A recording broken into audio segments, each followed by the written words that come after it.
Welcome back to Newsline. It's an important issue that we need to talk about. 18 million U.S. children are fatherless. Fathers are absent from 80% of single-parent homes, and 85% of children with behavior disorders are from fatherless homes. 70% of juveniles in state-operated institutions are from single-parent homes.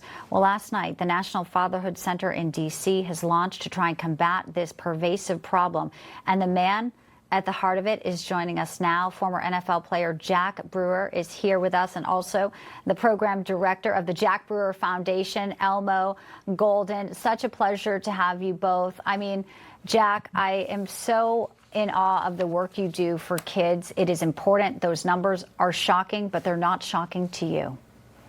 No, they're not. And unfortunately, too many American homes are facing these realities. You know, this is the core issue that causes so much educational disparities, so much poverty. You're 4 times more likely to live in poverty if you're fatherless. When you talk about education, 71% of high school dropouts are fatherless. You talk about criminal justice and the impact of criminal justice. You're 20 times more likely to go to prison if you're fatherless. And so the social justice issues that so many talk about, without getting to the root cause, which is the father in the home, we cannot help make this nation stronger. And so the goal of the National Fatherhood Center at the Jack Brewer Foundation is to support policies, to help advocate for those fatherless kids all across America and all those dads locked up in prisons and jails who have left their kids fatherless. We're trying to uplift them as well.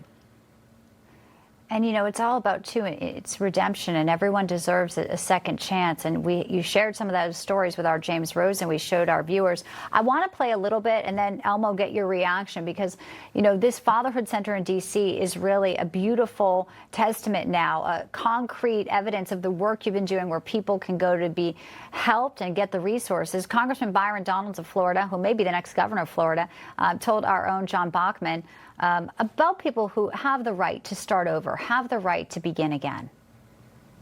At the end of the day, when somebody, you know, has to come home from prison, they're still in America. So, you know, it's about helping them get the knowledge they need. Elmo, as a program director, you're front-facing with so many families. Tell us about what this center will do for Americans here, as that was what binds us. That is what Congressman Donalds just really importantly pointed out. I want to start with some numbers, just as well as Jack did. 26,000 guys, men, will be let out of prison this year. That's 26,000 men that will be placed inside of a home. There's 26,000 men that will be part of a family.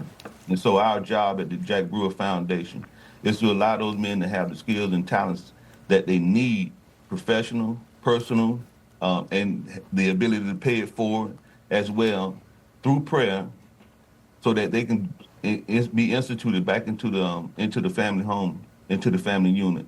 Our job here is to prepare those men through professional development, through a list of self-governing principles and other parts of our program, so that they may have the opportunity to enter in society as men that are now pillars of the community.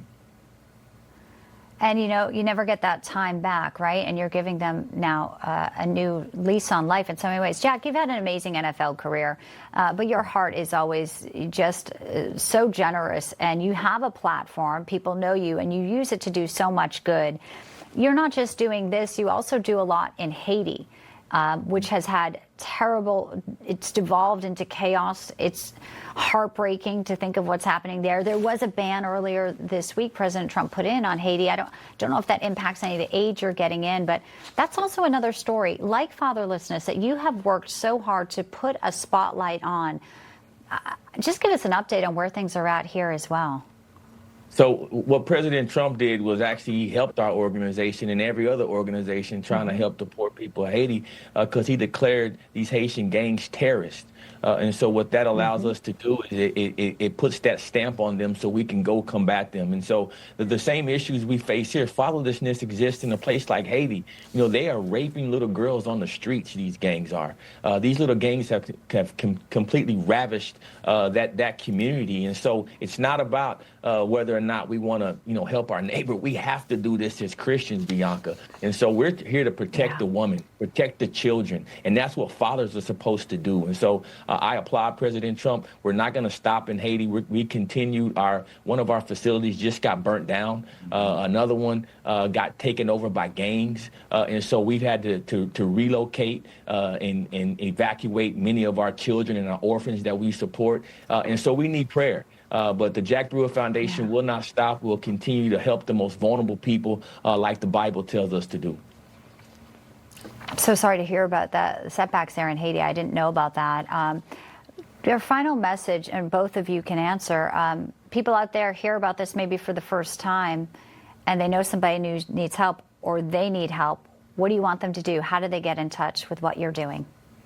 They can follow us at the jackbrewerfoundation.org. They can email us. We have right on our website, we advocate for people who are in prison and jail. And Bianca, I want to say something. Elmo did 22 years in the Florida Department of Corrections. Elmo now lives with me. Elmo runs our programs. Elmo's a good man that has been redeemed by the blood of Jesus. And so I encourage us all to get out there and don't just look at somebody for the mistakes that they made. Elmo didn't meet his father until he was 50 years old. And so a lot of people have been hurt. And the reason behind so much of the hurt and harm in our streets is because, we dismantled the family. And so Elmo's a living testament of that. And we encourage you all, if you want to come join us, we do 2 food distributions. We distribute over 2 million pounds of food every year to communities across Florida. And we need a lot of help. Incredible. And we thank you, Bianca. Mm-hmm. And Bianca, let me ask. Thank you. And Elmo, thank you, Elmo, for sharing that. I mean, Jack just kind of shared a really important piece to this. You're a living testament of your testimony as well. Thank you. And let me just share something so that they'll know the difference between our foundation and the other organization. Our foundation actually starts with the family of those incarcerated men. We try to address the issues in the family. Our guys are going through some programming, the strenuous program, 5 to 7 days a week, and I say that even if we're not in the prisons, the program is still running. So, but what about the family? Yeah. If they're going to parenting or any other program, the people out in the street do. So we address the family of those that are incarcerated as well, with jobs. It's so inspirational, and I just am so glad we could share your story today. God bless you both for the work you're doing for the family every single day out there. Thank you very much, Jack Brewer and Elmo Golden. God bless you, Bianca. So much. Thanks, guys.